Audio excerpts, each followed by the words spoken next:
I never thought money could mean something more than just numbers in a bank account until the day Reed handed me an envelope with $3,000 inside and told me not to worry about paying it back right away. The thing is, I found out later he had exactly $3,217 to his name at the time, and he gave me almost everything he had, without telling me he was basically broke himself. But I'm getting ahead of myself. Let me start from the beginning, from the day we met in that overcrowded coffee shop on 4th Street, where I was having what I can only describe as a complete meltdown over my laptop. It was one of those gray October mornings where the rain hadn't quite decided if it wanted to start or not, and I was sitting there staring at my computer screen, watching my entire thesis disappear into the digital void. 3 years of research, gone. Just like that. I must have looked absolutely insane, because I was whispering, "No, no, no," under my breath like some kind of deranged mantra, while frantically clicking every button I could find. That's when I heard his voice. "Excuse me, I don't mean to intrude, but have you tried forcing a shutdown and booting in safe mode?" I looked up and saw him standing there with 2 coffee cups in his hands. And I swear to God the first thing I noticed was how genuinely concerned his eyes looked. Not pitying, not annoyed that some stranger was having a breakdown in public, just genuinely worried for me. "I'm Reed," he said, sitting down across from me without waiting for an invitation. "I'm pretty good with computers. Mind if I take a look?" And just like that, he spent the next 2 hours helping me recover my files while his own coffee went cold and he missed whatever meeting he'd been heading to. He wouldn't let me pay him back, wouldn't even let me buy him a fresh coffee. He just smiled and said, "Pay it forward someday," and I thought that would be the last time I ever saw him. But the universe had other plans, because 3 days later I walked into my new job at the marketing firm downtown, and there he was, sitting in the cubicle directly across from mine. We both just started laughing, that kind of surprised, delighted laughter that makes everyone around you wonder what the joke is. Turns out, Reed had just started the week before, and he was just as shocked to see me as I was to see him. Working with Reed was easy in a way I hadn't expected. He was the kind of person who remembered how you took your coffee, who noticed when you were having a bad day before you said anything, who stayed late to help you meet a deadline even when his own work was done. We fell into this comfortable rhythm, this friendship that felt effortless and natural, and I told myself that's all it was. Just friendship.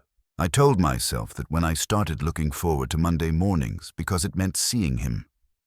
I told myself that when I caught myself watching the way his hands moved when he was explaining something or the way he pushed his hair back when he was concentrating.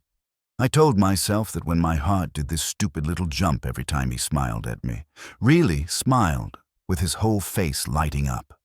I was so deep in denial I could have drowned in it. Things went on like that for about 4 months. We'd grab lunch together most days, started meeting up on weekends to explore the city, became the kind of friends who could sit in comfortable silence or talk for hours about everything and nothing. He told me about his family back in Oregon, about his younger sister who was in medical school, about how he was trying to save up to help her with tuition. I told him about my thesis, about my complicated relationship with my parents, about my dreams of maybe teaching someday, and through all of it, I was falling for him without even realizing it was happening. Or maybe I was realizing it and just refusing to acknowledge it, because Reed never gave any indication he saw me as anything more than a friend, and I'd rather have him in my life as a friend than risk losing him by admitting I wanted something more. Then everything fell apart on a Wednesday in February. My landlord called me at work to tell me the building was being sold, and I had 30 days to move out. 30 days. I started looking for apartments that same day and felt my stomach drop when I saw the rental market. Everything required first month, last month, and a security deposit up front. I'd been putting every spare dollar toward my student loans, trying to be responsible, and suddenly I was looking at needing at least $4,000 I didn't have. I tried to hide how stressed I was, but Reed noticed. He always noticed. We were working late on a Friday, the office mostly empty, when he finally asked me what was wrong. I tried to brush it off. said it was nothing, but he just looked at me with those patient eyes and waited. That's the thing about Reed. He never pushed, but he also never let you pretend everything was fine when it clearly wasn't. So I told him about the apartment, about the money, about how I was trying to figure out if I could find a place that would let me pay in installments or if I needed to look into taking out another loan. I wasn't asking for help. I need to be clear about that. I was just venting to someone I trusted, someone who'd become my best friend. Reed was quiet for a long moment, and then he said, "I can loan you the money." Just like that. Simple and straightforward, like he was offering to spot me for coffee, not thousands of dollars. I immediately said no. Absolutely not. I couldn't take money from him, especially not that much. But Reed was insistent. He said he had savings, that he wanted to help, that I could pay him back whenever I was able. We went back and forth about it for probably 20 minutes, me refusing and him quietly, stubbornly insisting. Finally, I agreed to think about it over the weekend, mostly just to end the conversation because I had no intention of actually taking him up on it. But Monday morning, Reed walked up to my desk and handed me an envelope. Inside was $3,000 in cash and a note that said, "Pay me back when you can, no rush, no interest." And then in smaller letters at the bottom, "You do the same for me." I felt something crack open in my chest when I read those words, not break, but open, like something had been locked up tight and suddenly couldn't stay closed anymore. I looked up at him and he was just smiling that gentle smile of his, and I realized with perfect, terrifying clarity that I was completely in love with him. I took the money because I had to, because I was out of options and time, but I promised myself I'd pay him back as quickly as possible. I found a decent apartment, put down the deposit, and immediately started picking up freelance work in the evenings to earn extra money. Every spare dollar went into an envelope I kept in my desk drawer with Reed's name on it. But something had shifted between us, at least for me. Every time I looked at him, I was hyper-aware of how I felt. Every casual touch, every shared laugh, every late night working together felt charged with this electricity I was sure was completely one-sided. I tried to act normal, tried to maintain our friendship exactly as it had been, but I felt like I was walking around with my heart on the outside of my body. About 3 weeks after Reed loaned me the money, we were working late again, trying to finish a presentation for a client meeting the next morning. It was probably close to 9 when Reed leaned back in his chair and stretched, and I heard his stomach growl loudly. We both laughed, and I suggested we take a break and order some food. We ended up getting Thai food delivered and eating it in the empty break room, sitting on opposite sides of the table, and Reed started telling me about his weekend, about how he'd gone to visit his sister, and she was stressed about her upcoming exams. He had this soft, proud look on his face when he talked about her, and I loved how much he clearly adored his family. Then he said something that made my blood run cold. "She's worried about tuition for next semester." I told her not to worry about it, that I'd figure something out. He said it casually, like it was no big deal, but I knew Reed's salary was the same as mine, knew he wasn't exactly rolling in money. "How much do you have in savings now?" I asked, trying to keep my voice casual. Reed shrugged, said something like 1,500 maybe, and I felt sick. I did the math in my head. 3,000 to me, probably another 1,000 or more to his sister. I was starting to realize exactly how much Reed had given away. I excused myself to the bathroom and stood there staring at my reflection in the mirror, feeling like the world's biggest idiot. Reed had given me nearly everything he had, and I'd been so caught up in my own problems I hadn't even thought to question whether he could actually afford it. He'd been eating ramen and skipping lunches, and I'd just thought he was trying to save money in general, not that he was literally broke because of me. I went back to the break room and asked him directly, "When you loaned me that money, how much did you have in your account?"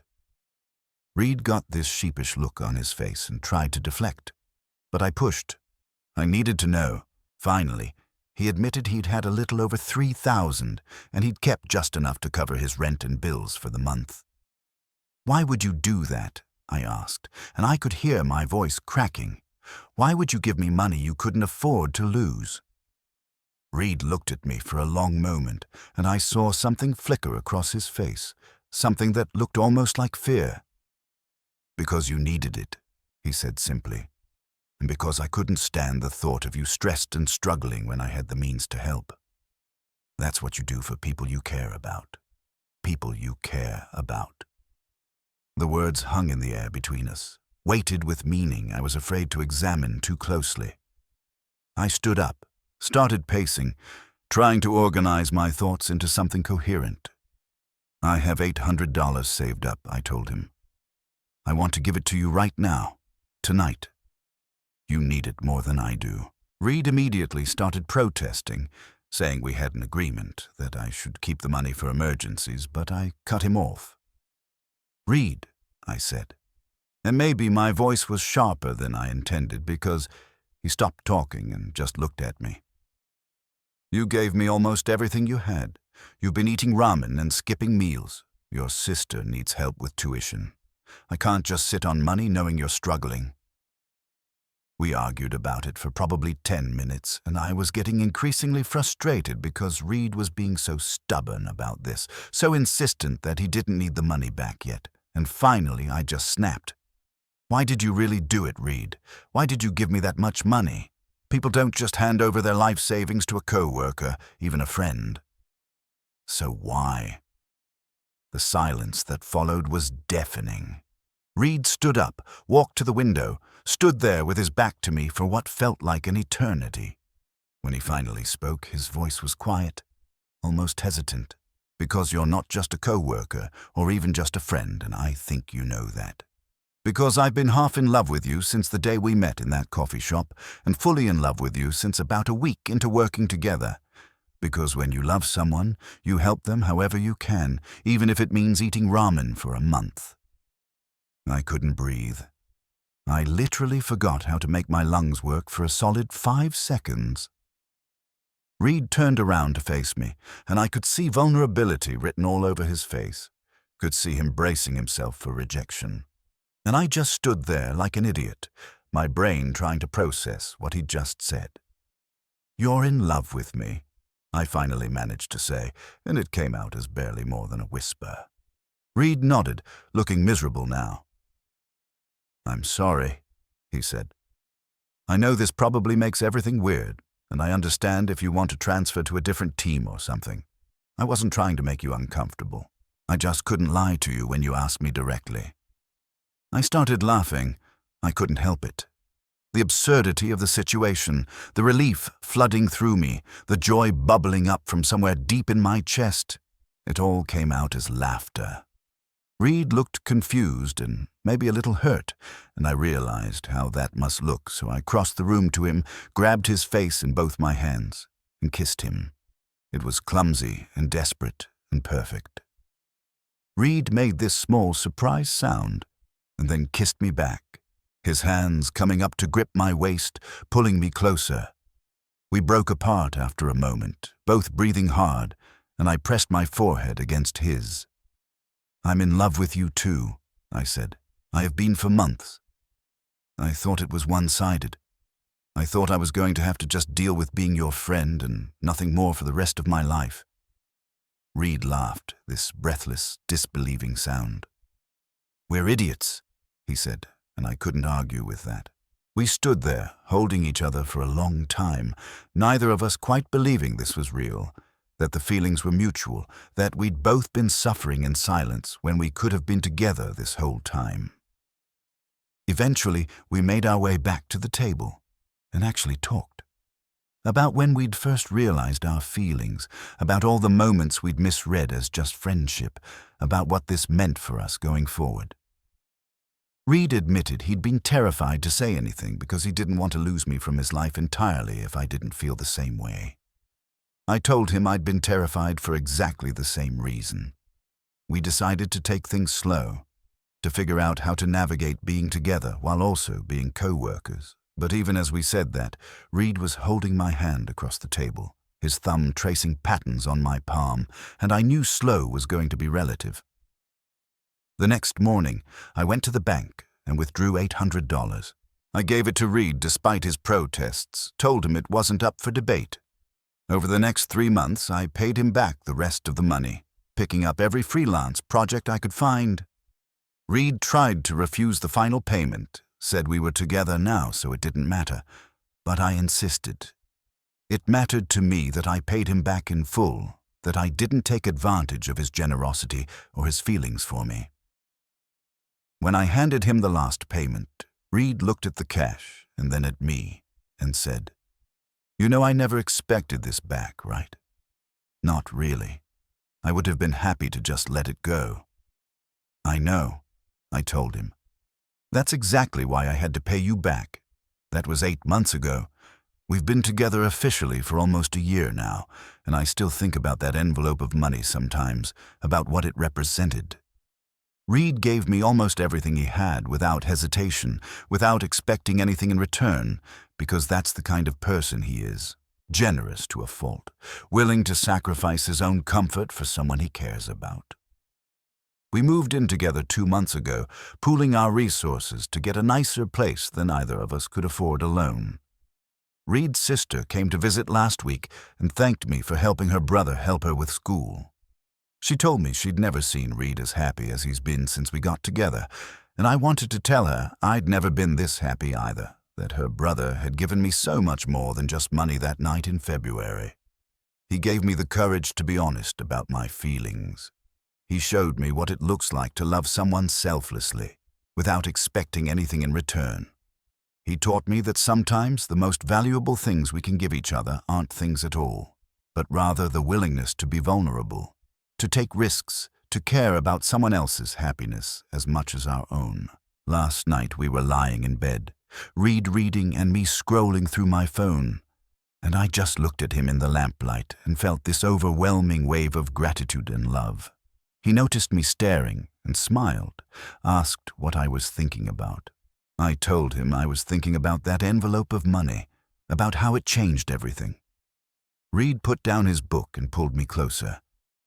"Best investment I ever made," he said, and I could hear the smile in his voice. I argued it wasn't an investment since I'd paid him back, but he just kissed my forehead and said, "I got you, didn't I? That's a better return than any investment could ever give me." I think about the person I was before I met Reed, before that day in the coffee shop when he stopped to help a stressed stranger with a broken computer.